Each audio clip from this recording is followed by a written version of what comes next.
तो 26/11 हमले में शहीदों की शहादत पर देश को नाज है और इन वीर लोगों में एक नाम है विजय सालास्कर का।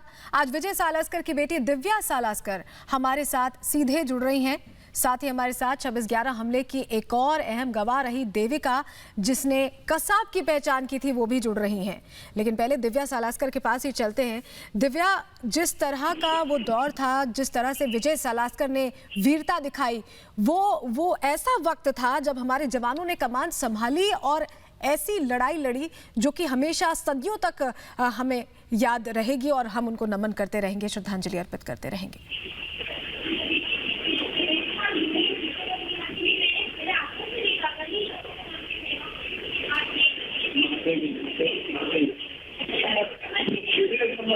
जी दिव्या, आप हमें सुन पा रही हैं?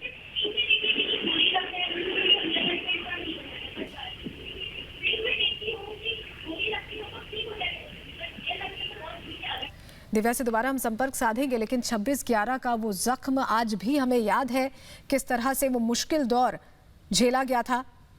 26/11 की रात में आतंकियों ने ताज होटल की तरफ रुख किया था और कई मेहमानों को बंधक बना लिया था। ताज होटल के हेरिटेज विंग में भी आग लगा दी गई थी। 166 लोगों की मौत हुई थी, 300 लोग करीब घायल हुए थे।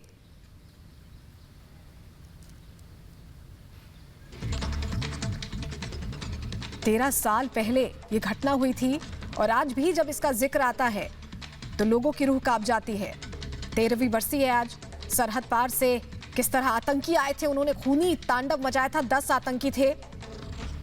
आतंकियों ने फायरिंग की थी, अंधाधुंध फायरिंग की थी, जिसमें लोगों की जानें चली गई थी। हैंड ग्रेनेड फेंके गए थे।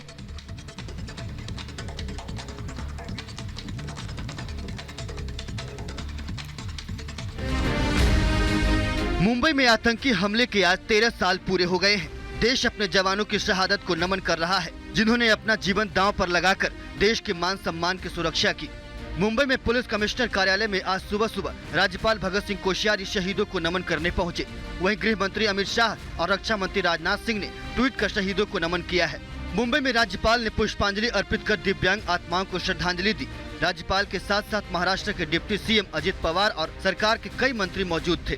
26 नवंबर 2008 को पाकिस्तान समर्थित आतंकवादियों ने मुंबई पर हमला कर पूरी दुनिया को दहला दिया था।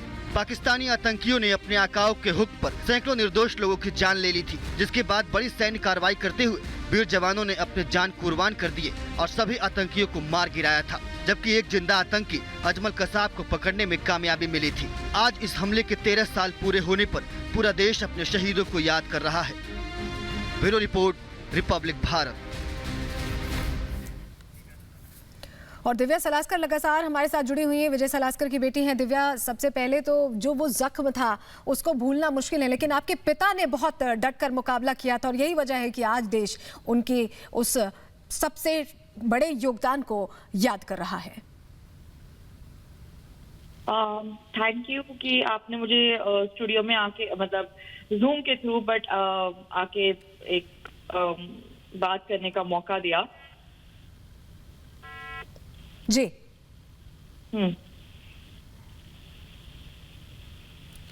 ओके। जिस तरह से ये 26/11 हमला हुआ था, उसको लेकर अभी हाल ही में बहुत सारी चर्चाएं भी हुई और आज के दिन जब 13 साल हो चुके हैं उस जख्म को, देश वो दर्द भूला नहीं है। लेकिन कई सारी बातें अभी हाल ही में हुई। आपको याद होगा मनीष तिवारी जो कांग्रेस के वरिष्ठ नेता हैं, उन्होंने अपनी किताब में लिखा कि उस वक्त अगर बेहतर तरीके से एक्शन हुआ होता, उस वक्त अगर बेहतर तरीके से कार्रवाई होती, तो कम से कम जो पीड़ित थे, जो जवान जिन्होंने शहादत दी उस हमले में, उनके परिवारों को थोड़ा ढांढस मिला होता। इस पर आपका क्या रुख है दिव्या? देखिए, मुझे लगता है कि जो भी पहली बात तो 26/11 की रात को जो भी हुआ वो किसी ने सोचा नहीं था। मतलब बिल्कुल किसी के ध्यान में भी नहीं था कि ऐसा कुछ हो सकता है। तभी जो वॉर लाइक सिचुएशन, उसमें पुलिस को जब तक एनएसजी पहुंच पाते, तब तक मुंबई पुलिस ने उस वॉर लाइक सिचुएशन आर्मी का रोल जो है वो प्ले किया।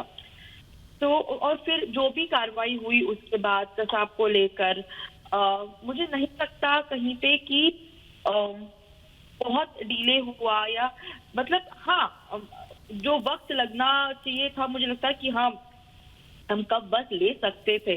पर क्या है कि इस परिवार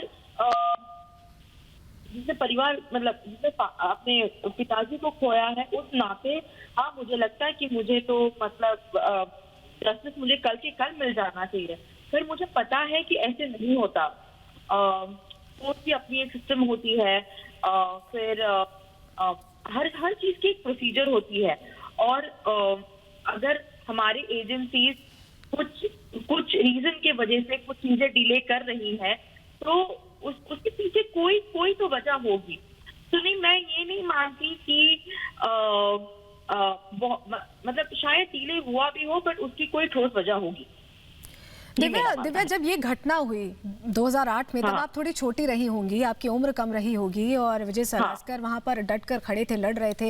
एक नॉर्मल सी शाम थी मुंबई की, और अचानक ही रात होते होते चीख पुकार मच गई, और माहौल ऐसा हो गया कि देश उस शाम को, उस रात को याद नहीं करना चाहता है। आपकी कुछ अगर यादें रही हो, किस तरह से वो सब कुछ हो रहा था, और कितनी बेचैनी थी उस वक्त आपके अंदर, उस पूरी शाम में वो रात काटना कितनी मुश्किल आपके लिए रही होगी, ये समझ सकती हूँ मैं।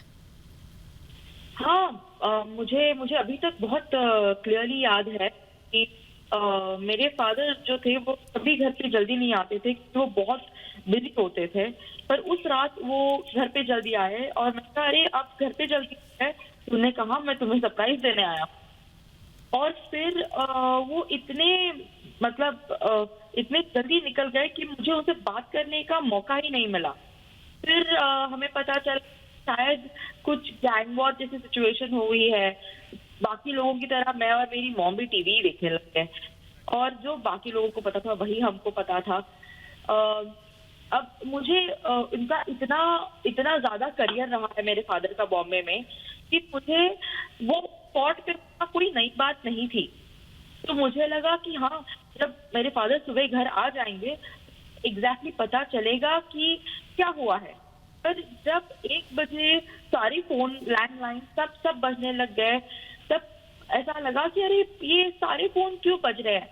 फिर उसके बाद जब टीवी ऑन किया तो मुझे याद है कि खबर आई थी encounter specialist Vijay Salaskar dies in the attack. मुझे कभी किसी ने आके ये बैठ के नहीं बताया कि क्या हुआ है। मुझे जो भी पता चला वो सिर्फ टीवी पे था। तो मुझे लगा ये झूठ है, ऐसा हो ही नहीं सकता, कुछ गलत न्यूज है। जी बिल्कुल, आपके लिए वो बहुत मुश्किल दौर रहा होगा, और वो जख्म कोई दरअसल याद भी नहीं करना चाहता, क्योंकि वो तकलीफ ऐसी, इसे भारत का सबसे भयावह या भीषण हमला कहें, आतंकी हमला, तो ये गलत नहीं होगा। बहुत शुक्रिया दिव्या जुड़ने के लिए, और एक बार फिर आपको नमन, क्योंकि आपके पिता ने उस वक्त वो भूमिका निभाई जिससे भारत आज एक बार फिर मजबूत स्थिति में है। वो जवान तमाम जो इस दौरान शहादत को प्राप्त हुए, उनको आज भारत नमन कर रहा है।